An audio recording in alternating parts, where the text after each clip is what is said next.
Em, a raíz de esto que decía la compañera recién, que era re interesante, del tema del contexto, lo que hace CIEDE, digamos, como si lo vamos mirando por bloques de temas que va atravesando es, bueno, primero ver, establece cuál es su objetivo, ¿sí? Qué es lo que quiere, qué es lo que le interesa investigar o estudiar.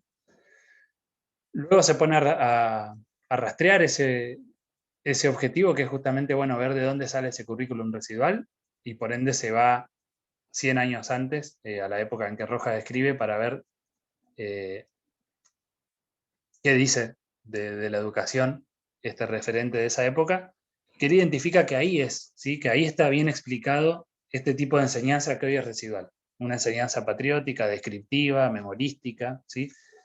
Fíjense que estamos como hablando de dos cosas que son similares, pero no es lo mismo, ¿sí? Cuando hablamos de currículum residual.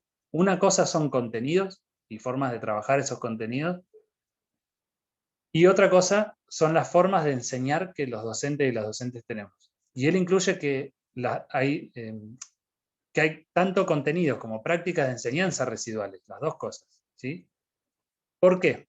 Porque él plantea que hoy por hoy primero no está escrito en el currículum oficial de que tengamos que impartir un tipo de enseñanza patriótica orientada a fomentar la homogeneidad cultural, por ejemplo, todo lo contrario. Hoy se habla de interculturalidad, por ejemplo, que era una de las cosas que dijeron ustedes recién. Es decir, ese tipo de contenido no está, pero bueno, en el currículum residual sí.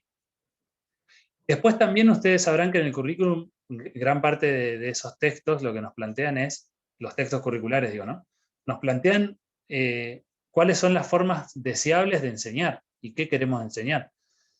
Y ahí es donde empiezan a intervenir todas las teorías del aprendizaje, si el currículum es constructivista o conductista, etc., ¿no? Y obviamente hoy por hoy el currículum no plantea un tipo de educación conductista o un tipo de aprendizaje, de enseñanza-aprendizaje conductista, pero vemos que dentro del currículum residual algunas de esas prácticas siguen existiendo. Es decir, sí, muchas veces los docentes y las docentes hacemos eso dentro del aula de fomentar solamente estrategias didácticas que lo único que llevan al estudiante o a la estudiante es a resolver de esta forma, ¿no? De copiar y pegar respuestas, de repetir lo que yo quiero que diga, de memorizar cosas a la hora de tener que rendir algo. Y todo ese tipo de prácticas de enseñanza, entonces sí diría, bueno, eso también es parte del currículum residual porque hoy tampoco debiera estar. Bueno, lo que hace en su texto, digamos, es irse al pasado para ver de qué momento viene eso. Obviamente que toma este autor Rojas, empieza a describir cuáles son los propósitos de la enseñanza para Rojas. Y recién en el punto que habíamos quedado recién era justamente este de decir, bueno, ¿qué es lo que sigue en el texto de Siede? Después de identificar primero su problema, después ver de dónde viene, que es de la época del centenario, ¿no? Que es cuando escribe Rojas. Y después, ¿qué hace con eso? Bueno, en el texto, la parte siguiente, digamos, del texto, lo más importante sería empezar a plantear cuál es su propuesta. Y él lo que dice es, bueno, mi propuesta es que hoy por hoy las ciencias sociales se tienen que enfocar en otra cosa, que el objeto de estudio de las ciencias sociales tiene que ser la realidad social, que tiene que estar contextualizada, es decir, tiene que tener que ver lo que trabajamos adentro del aula con la realidad de nuestros y nuestras estudiantes, si no, no tiene sentido. Eso, profe, Sí, disculpe, eso estaría en la página 44, ¿no? a ver, A si donde estás dice, mirando, léelo, por favor. sí, como hemos visto, las ciencias sociales permiten contradecir las miradas naturalistas y deterministas de quienes abordan ingenuamente la realidad social, sean estos niños o adultos atrapados en los modos infantiles de aproximarse al mundo social. Cada niño, como cualquier sujeto inexperto, comprende la sociedad en función de su propia experiencia social. Tal cual. Sí, sí, sí. Ahí en otros momentos también lo dice, pero más o menos en esas páginas donde sacaste esa cita, exactamente ahí se pone a hablar de esto. Eh, la realidad social hoy, o mejor dicho, las ciencias sociales, ¿para qué nos tendrían que servir en la escuela? Va a decir él, bueno, para cosas como esta, para poder interpretar y entender el mundo en el que vivimos, que no es ni el del siglo XIX ni el del siglo XX, y que tampoco el objetivo o los propósitos de enseñanza, mejor dicho, de la escuela tienen que estar orientados a producir personas con esquemas de pensamiento que solamente repitan cosas, ¿sí? Sino que puedan comprender, que puedan analizar, que puedan reflexionar, que puedan comparar. Bueno, ¿cómo hacemos todo eso? Lo tenemos que fomentar con nuestras prácticas docentes, con nuestras estrategias de enseñanza, si no, no hay forma. Si yo toda la vida les pedí a mis estudiantes que lo único que hagan es repetir lo que yo les dije, es muy difícil que los esté ayudando a tener este tipo de prácticas, digamos, no ingenuas, como leías vos en el pedacito, ¿no? Entonces sí, un poco ahí. Y una vez que un poco desarrolla cuál es el propósito, o mejor dicho, cuál es el objeto de estudio de las ciencias sociales hoy, vamos a otro bloque, digamos, importante de sus ideas, que es ya finalizando el texto, donde él plantea que es la hipótesis que había planteado hace un rato, ¿no? Él se vuelve a preguntar, bueno, ¿por qué entonces, si todo nos indica que deberíamos enseñar estas cosas y de esta forma, seguimos repitiendo esos contenidos y esa forma de enseñar que ya no están, no nos piden que enseñemos así? Y nadie acuerda, digamos, en voz alta, en que esas serían las maneras adecuadas hoy, pero se sigue haciendo. ¿Qué pasa ahí? Su hipótesis, o su idea de su respuesta a por qué sigue sucediendo eso, es justamente esto de los propósitos, que alguna compañera lo había mencionado antes. Él va a hablar, y ahí usa unas palabras medias extrañas, pero es importante que lo lean y lo entiendan. Plantea que los propósitos de enseñanza, es decir, el para qué enseñamos algo, tienen como dos líneas. O sea, los propósitos pueden ser cognitivos, va a llamar a él, ese es el concepto que usa, propósitos cognitivos por un lado, o los propósitos pueden ser conativos, dice también, que también son propósitos de enseñanza, pero son otra cosa, otro tipo de propósitos, cuando nosotros como docentes nos proponemos otra cosa. ¿Qué va a decir de cada uno?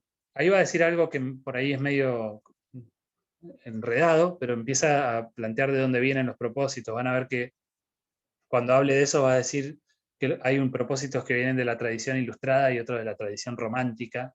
Después, si quieren, hablamos un poquito de eso. No le daría tanta trascendencia ahora.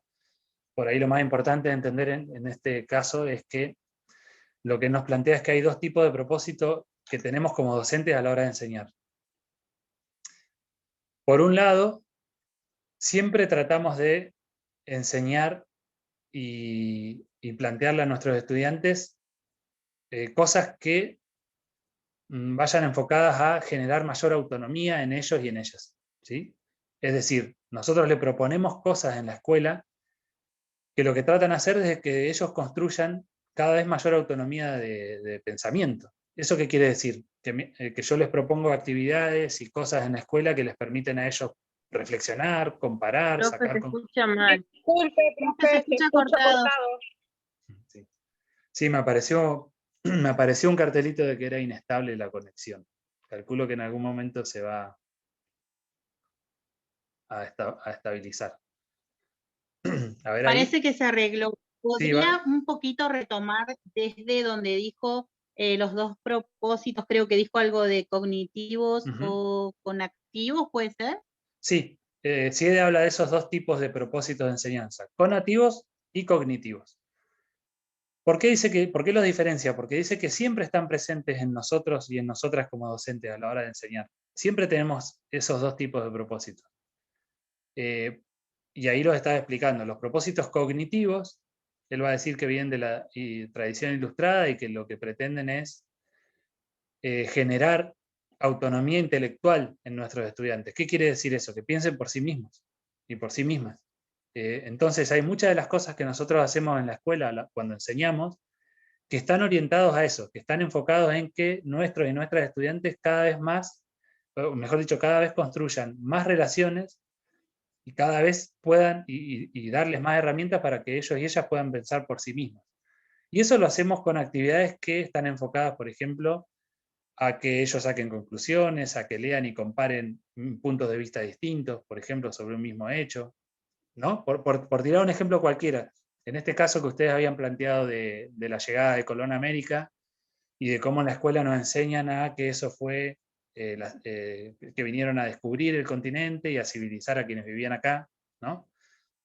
Pero por otro lado tenemos la mirada del genocidio que eso implicó y de que también venían con otros objetivos, que era llevarse un montón de recursos y materias primas, etc., ¿no?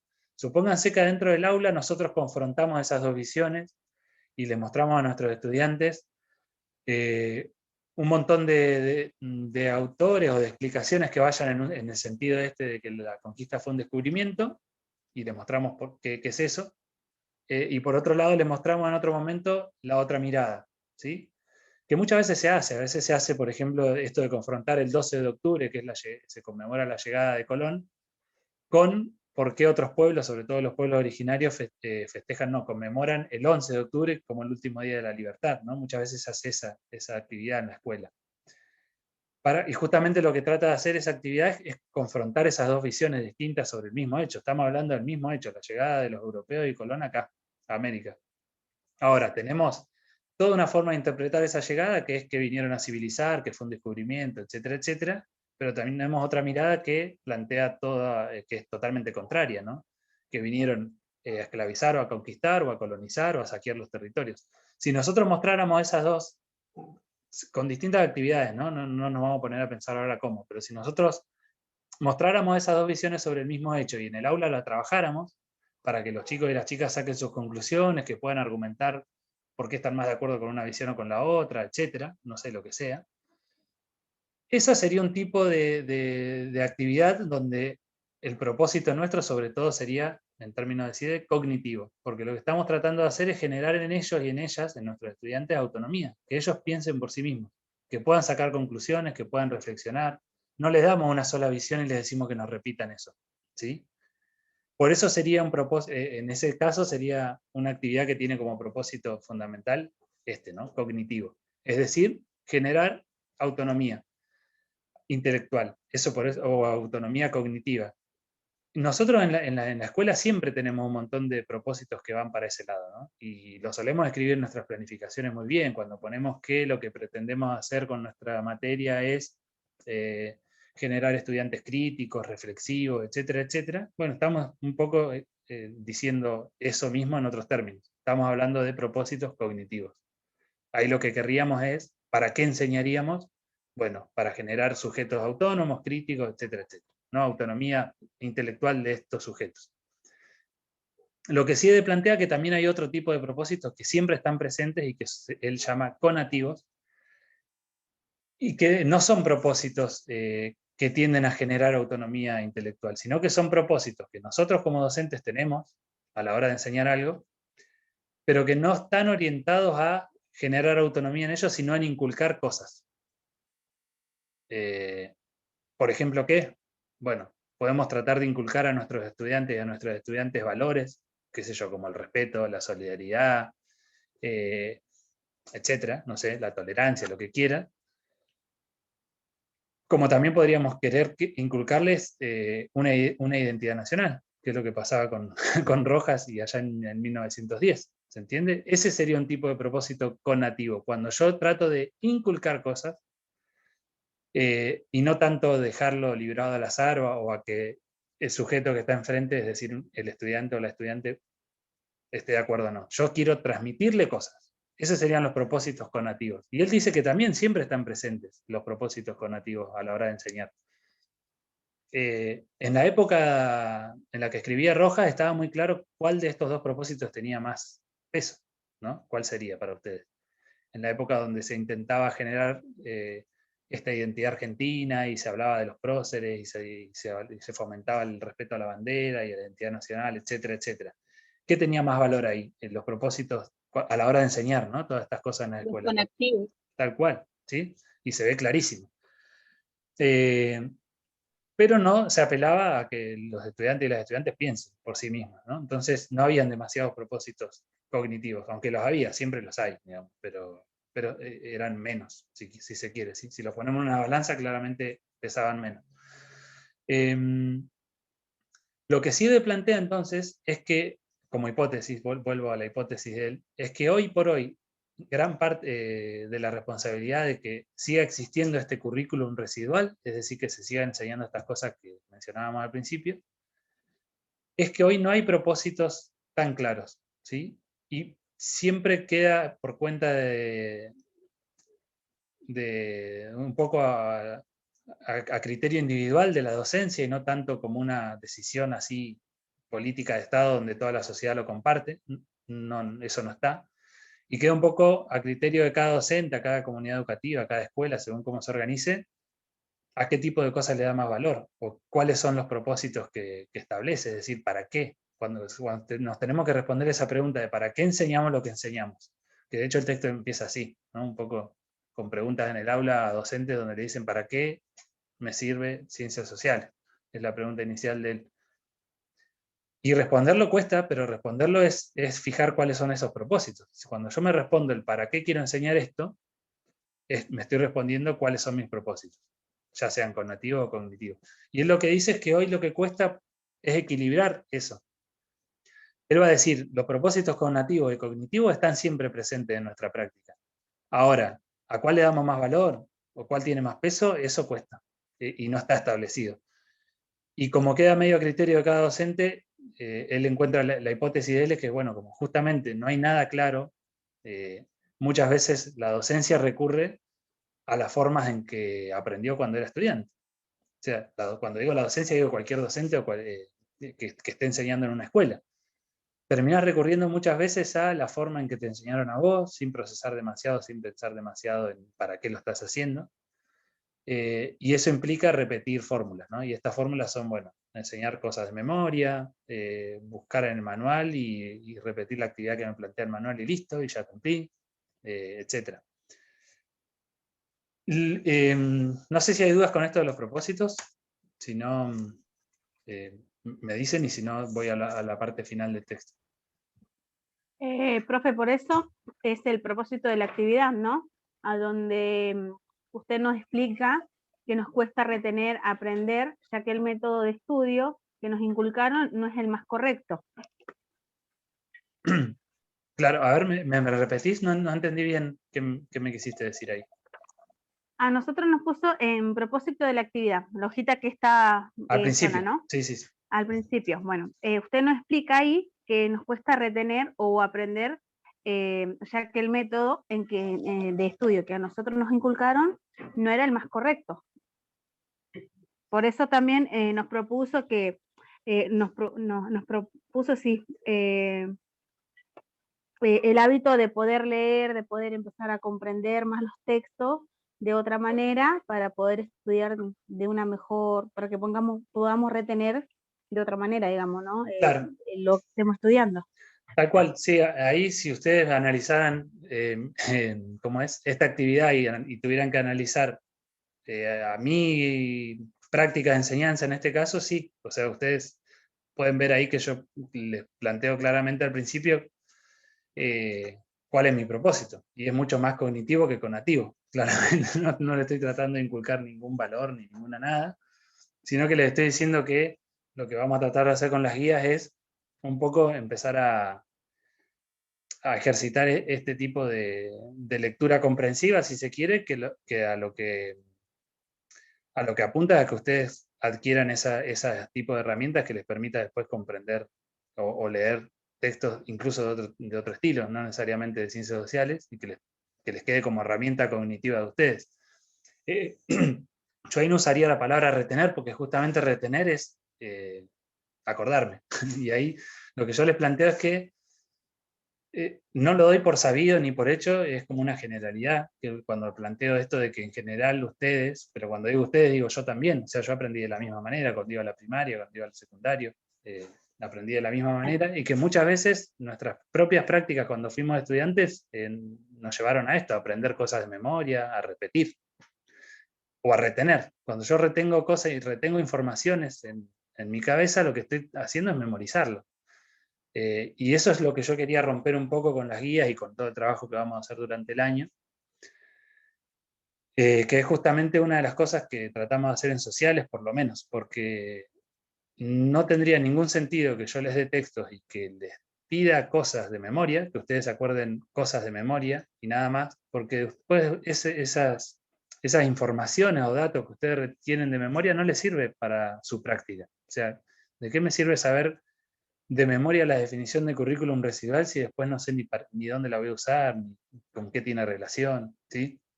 O la de propósitos, que se aprendan de memoria de propósito con nativo es, y trato de imaginarme en mi cabeza cómo estaba escrito en el texto, las palabras una tras otra como estaban escritas, que es muchas veces lo que hacíamos en la escuela secundaria, sobre todo, ¿no? Tratar de acordarnos de memoria cosas porque no entendía nada de lo que me estaban diciendo, y la única forma de poder aprobar eso era acordarme de memoria una frase, una oración que definía un concepto, cuando no me macheteaba, ¿no? Que también se puede, es otra opción, pero es lo mismo, digamos que es la misma, el mismo razonamiento, es aprender algo de memoria, no estaría apelando a la autonomía intelectual. Lo único que estoy haciendo es retener en mi memoria 3, 4, 5 palabras en de una oración, que después las saco de ahí y no sé para qué son, ¿sí? No sé dónde las puedo usar, no sé para qué me pueden servir.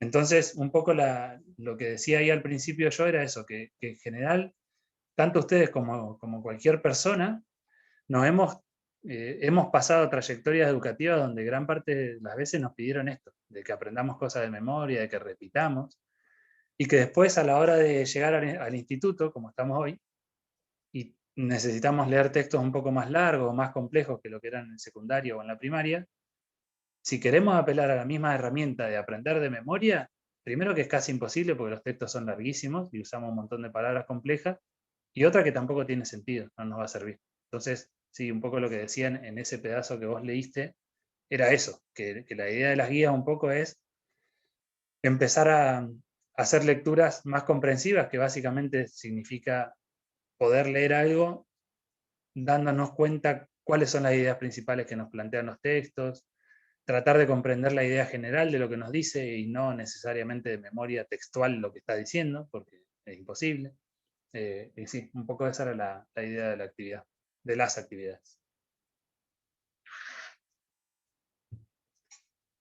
Bien, no sé si hay otra pregunta, si no les planteo el final del texto, que lo que dice es básicamente, después de hacer esta distinción de propósitos que mencionábamos recién, cognitivo y conativo, da su propuesta. Y su propuesta es, obviamente, lo que va a decir él es que lo que habría que hacer en sociales, por lo menos, es reequilibrar o redistribuir estos propósitos. ¿A cuál le vamos a dar más importancia? Si a los conativos, perdón, o a los cognitivos. Eso hay que revisarlo, no puede seguir siendo como era en la época de Rojas, claramente. Y que bueno, y que la enseñanza tiene que enfocarse por lo menos de sociales, tiene que enfocarse sobre todo en 3 objetivos o 3 propósitos, ya no recuerdo bien el término que usa, pero habla un poco de, fíjense que lo van a encontrar casi al final del texto cuando empieza a decir que la enseñanza de sociales debería enfocarse, por ejemplo, a formar una conciencia histórica. Creo que habla también de formar ciudadanos críticos y alguna otra cosa más, no recuerdo ahora, si lo tienen ahí a mano, después lo leen, si no lo revisan después. Pero plantea como su propuesta de cuáles deberían ser los propósitos de enseñar sociales hoy en la escuela primaria, ¿sí? Y cierra con eso. Es decir, para sintetizar el texto, él parte de un problema que es decir, ¿por qué se enseñan cosas y de una forma que no se debería hacer? A todo eso le va a llamar currículum residual. Después trata de ver desde dónde viene ese currículum residual, y ahí es cuando recurre a Rojas y se va un siglo atrás para ver de dónde vienen ese tipo de enseñanza. Después plantea esta distinción entre propósitos, que hay 2 tipos de propósitos que siempre están presentes y que hay que ver cómo los equilibramos para no volver a caer en ese currículum residual. Habla un poco también sobre cuál es el objeto de estudio del área de ciencias sociales hoy, que es la realidad social, la va a llamar él, y ahí la explica un poco en qué consiste. Y termina planteando cuál es la propuesta, según él, en sociales, o cuál debería ser hoy el para qué enseñar sociales en la escuela primaria, que son estos 3 puntos generales que les dije recién, que en realidad les dije 2, al otro no me acuerdo, pero son estos, cuando plantea de formar una conciencia histórica y otros 2 más. Y creo que con eso cierras, un poco esa es como la estructura o el esqueleto general de ese texto. Lo que yo les propongo en la guía es un poco más complejo de lo que les estoy diciendo ahora. Lo que voy haciendo ahí es explicándola un poco más detallada, y a medida que voy avanzando en lo que él plantea, como les decía en el primer Zoom, todas las cosas que están para que ustedes resuelvan están en otro color, porque justamente yo las menciono, como que él habla de eso, pero no les digo qué. ¿sí? Y eso es lo que ustedes por ahí tienen que identificar y ver cómo lo explican. Y que si se dan cuenta, en realidad, todo lo que está con color son las ideas fundamentales, o eso es lo principal del texto, ¿sí? Todo lo que ustedes tendrían que resolver. Todo lo otro que está escrito ahí es como el enganche que hago yo entre las ideas principales, pero las ideas principales son las que ustedes tienen que ir resolviendo, que son todas esas preguntas que están en otro color. Y un poco de eso se trata la guía, y así es la idea general de todas las guías. Todas las guías van a ser así. Un poco yo voy narrando en qué consiste el texto, qué va diciendo cada autor, y todas las ideas principales corren por cuenta de ustedes, darse cuenta dónde están, cuáles son, y explicarlas. ¿Sí? Bueno, profe, muchas gracias, se entiende.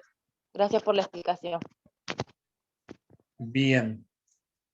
De nada. Dígame si hay alguna otra pregunta, y si no, ya quedamos en contacto como para las novedades que vayan a surgir de mañana en el CPI, y la semana que viene ya vamos viendo si ponemos otra reunión según lo que salga de ahí, o si hacemos esto de establecer un día para el foro, de WhatsApp. Ahí, ustedes díganme.